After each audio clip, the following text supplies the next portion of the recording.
Hello friends, I welcome all of you to my channel Bank Nifty tomorrow. दोस्तों, मैंने आपके सामने मेरे जो पोर्टफोलियो है, पोर्टफोलियो का पेज यहाँ पे डिस्प्ले किया हुआ है। यहाँ पे आप देख सकते हो मैंने आज 35,100 का प्रॉफिट बुक किया है। Market is still running. Market close होने में अभी 7 मिनट बाकी है। This was my first trade जो 41,100 के स्ट्राइक प्राइस में मैंने किया था। मैंने कॉल बाई की थी यहाँ पे, and this was my afternoon trade. एक क्विक स्कैल्पिंग ट्रेड मैंने यहाँ पे लिया था 41,300 की स्ट्राइक प्राइस में।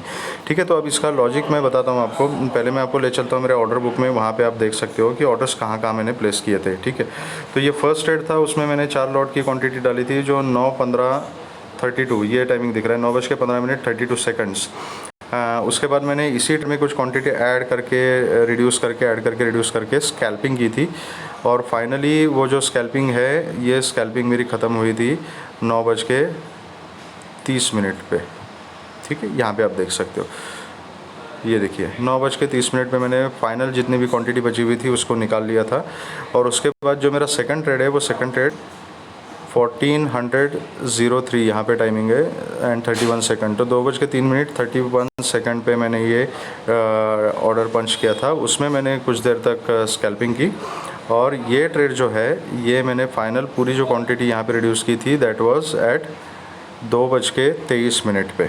ठीक है, तो उसमें ये दो ट्रेड्स में, फर्स्ट जो मॉर्निंग ट्रेड था उसमें मैंने 28,125 का प्रॉफिट बुक किया था, एंड जो आफ्टरनून में ट्रेड किया था 41,300 की कॉल में, उसमें मैंने 6,975 का प्रॉफिट बुक किया था। ठीक है, तो मैं आपको बताता हूँ कि इसके पीछे लॉजिक था, ये ट्रेड मैंने क्यों लिए थे, सेटअप क्या था, और किस तरीके से मैंने ये स्ट्राइक प्राइस में काम किया था। ठीक है, तो मैं ले चलता हूँ आपको बैंक निफ्टी के चार्ट के ऊपर, एंड वहाँ पे हम डिस्कस करेंगे कि इसके पीछे लॉजिक क्या था।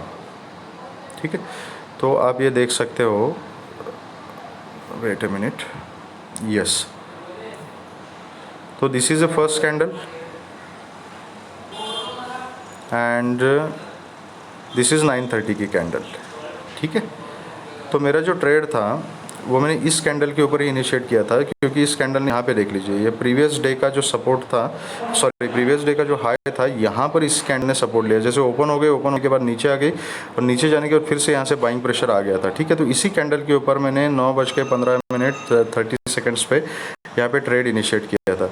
ठीक है, फिर वो यहाँ ऊपर जाने के बाद क्वांटिटी कुछ मैंने रिड्यूस की, फिर यहाँ पे डिप मारा, डिप मारने के बाद यहाँ पे मैं क्वांटिटी ऐड की थी, और ये जो 9:30 की कैंडल है, इस 9:30 की कैंडल के ऊपर मैंने पूरी की पूरी क्वांटिटी यहाँ पे बुक की थी। ठीक है, तो ये 15 मिनट मैंने टोटल ट्रेड चलाया था, जिसमें मैंने 28,000 का प्रॉफिट बुक किया था, और यहाँ पे क्वांटिटी पूरी निकालने का लॉजिक मैं बताता हूँ। ये 9:30 की कैंडल है, 9:30 की कैंडल का हाई देख लीजिए आप, 41,593। तो 593 से जैसे ही रिजेक्शन ले लिया इसने, तो मैं समझ गया था कि 600 या एज ऑफ नाउ तो इसके लिए हर्डल हो रहा है। मुझे किसी मीटिंग में जाना था, मेरे पास ज़्यादा टाइम नहीं था, तो यहाँ पर मैंने जितना भी प्रॉफिट मिला था वो पूरा का पूरा बुक कर दिया। ये उसके बाद का जो भी मूवमेंट था, इस समय मैं बिज़ी था, मैं मार्केट को ट्रैक नहीं कर पाया था, तो ये पूरा मूवमेंट जो था, यहाँ से ऊपर से जो रिजेक्शन आ गया, ये पूरा मूवमेंट मैंने छोड़ दिया था। ठीक है, उसके बाद जो मैंने सेकंड ट्रेड यहाँ पे लिया था, दैट वाज, एक मिनट, वो 14,000, यस, यहाँ की कैंडल है ये 14,000, ये देखिए। ठीक है, मैं यहाँ पे बताता हूँ, this was a very quick scalping trade. तो इसमें मैंने 1 मिनट के टाइम फ्रेम का भी यहाँ पे मैंने हेल्प ली थी, और 1 मिनट के टाइम फ्रेम के ऊपर मैंने काफ़ी सारी चीज़ें यहाँ पे इनिशिएट की थी। ठीक है, तो उसके ऊपर भी मैं आपको दिखाने की कोशिश करता हूँ 1 मिनट के ऊपर। ये देखिए यहाँ पे,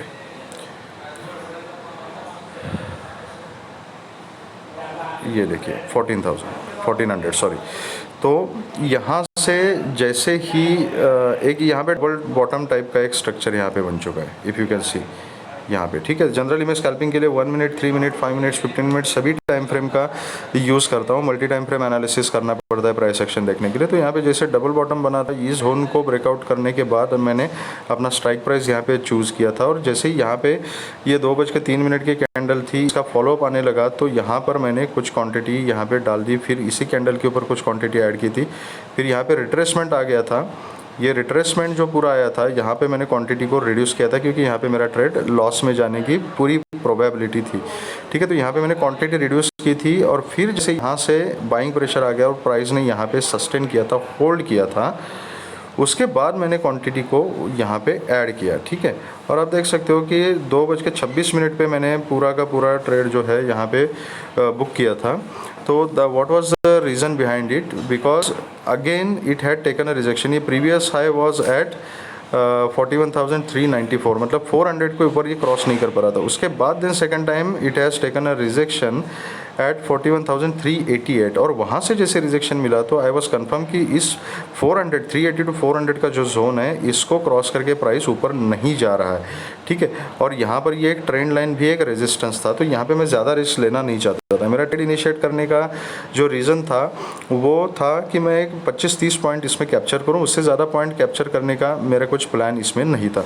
तो जैसे ही इसी लेवल से रिजेक्शन आना शुरू हो गया तो आई वॉज कन्विंस कि इसके ऊपर अभी प्राइस नहीं जाएगा, पॉसिबिलिटी है कि प्राइस यहाँ से नीचे चला जाएगा। तो इस कैंडल के ऊपर मैंने अपनी पूरी की पूरी क्वांटिटी यहाँ पे बुक कर दी थी, ठीक है। तो उसमें मैंने जो सेकंड ट्रेड था, 1 मिनट होल्ड कीजिएगा, let me again show you my portfolio.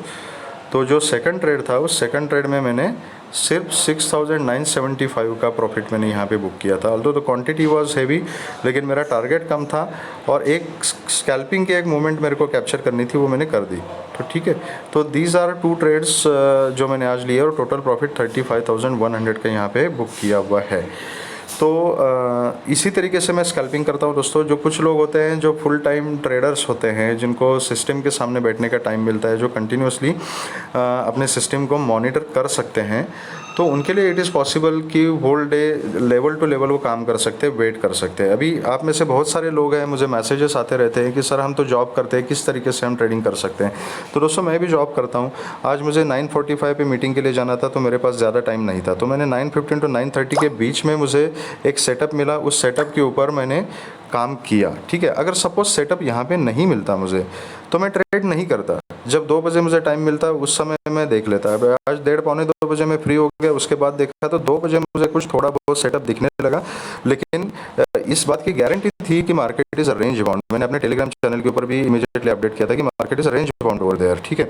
तो रेंज बाउंड मार्केट में अगर काम करना है तो मुझे इतना ही छोटा टारगेट रखना पड़ेगा, इससे ज़्यादा बड़े टारगेट में रख नहीं सकता, लेवल टू लेवल काम नहीं कर सकता। तो इसलिए जहाँ पे मुझे बाइंग का सेटअप मिला वहाँ पे मैंने क्विक स्कैल्पिंग ट्रेड ले लिया और एक छोटा सा प्रॉफिट यहाँ पे बुक किया। अगर मैं यहाँ पर वेट करता कि ये प्रॉफिट भी मेरा 28,000, 30,000, 50,000 तक चला जाए, तो ये पूरा प्रॉफिट मेरा लॉस में चला जाता और साथ में ये प्रॉफिट भी चला जाता, ठीक है। तो that is why you have to manage your risk, entry, exit, target very carefully. Risk मैं इतने प्रॉफिट में से ही ले सकता हूँ इस ट्रेड के लिए, और जब ये ट्रेड मेरा प्रॉफिट में आ जाएगा, इसके एडिशन में आ जाएगा, तो देन ज़्यादा लालच करना ठीक नहीं होता। तो क्विकली जितना मिलता है उतना प्रॉफिट बुक करके आप उसको सेव करो, ठीक है। स्पेशली जब मेरे जैसा कोई बंदा है जो जॉब वगैरह करता है, जो बिज़ी रहता है, बाहर रहता है, ज़्यादा टाइम नहीं मिलता, तो उसके लिए स्कैल्पिंग जैसा दूसरा कोई ऑप्शन ही नहीं है। उसको स्कैल्पिंग ही करनी पड़ेगी या तो वो ट्रेडिंग छोड़नी पड़ेगी उसको, ठीक है। तो दैट इज़ वाई मैं ऐसे क्विक ट्रेड्स लेता रहता हूँ और छोटा मोटा प्रॉफिट बुक करता रहता हूँ। अगर आपको ये जो मैं वीडियोज़ बना रहा हूँ ट्रेड एग्जीक्यूशन की, उससे कुछ मदद मिल रही है तो मुझे फीडबैक दीजिए प्लीज़, कमेंट बॉक्स में बताइए मुझे कि आपको वीडियोस कैसे लगते हैं, इज़ इट हेल्पिंग यू और नॉट। और अगर आपके कुछ सजेशंस है, अच्छे बुरे जो भी हो, वो मुझे बताइएगा। मेरी ऑनेस्ट जो मैं कोशिश करता रहता हूँ ऑनेस्टली, वो यही रहती है कि जो भी छोटा मोटा मैं काम करता रहता हूँ, मार्केट को समझने की कोशिश करता हूँ, तो ये मैं लोगों तक पहुँचाऊँ ताकि किसी ना किसी को इस चीज़ का फ़ायदा हो सके, ठीक है। तो क्योंकि अगर कोई गाइडेंस मिलता है, अपने जैसी सिचुएशन में अगर कोई आदमी काम कर रहा है ना, तो उससे भी एक गाइडलाइन हमें मिल जाती है। जब मैं ये सब सीख रहा था पिछले 4-5 साल से मैं मार्केट में हूँ, तो ये गाइडलाइंस को ढूंढना बहुत मुश्किल हो जाता था, ठीक है। बताने वाला कोई रहता नहीं था, तो ट्रायल एरर करते हुए हार्डर तरीके से मैंने ये सब चीज़ें सीखी है। तो मेरी कोशिश यही है कि इससे आपको कुछ फ़ायदा हो जाए। तो मुझे प्लीज़ कमेंट सेक्शन में बताना कि whether it is helping you और नॉट। और अगर कोई आपके सजेशंस है तो मुझे बताइएगा।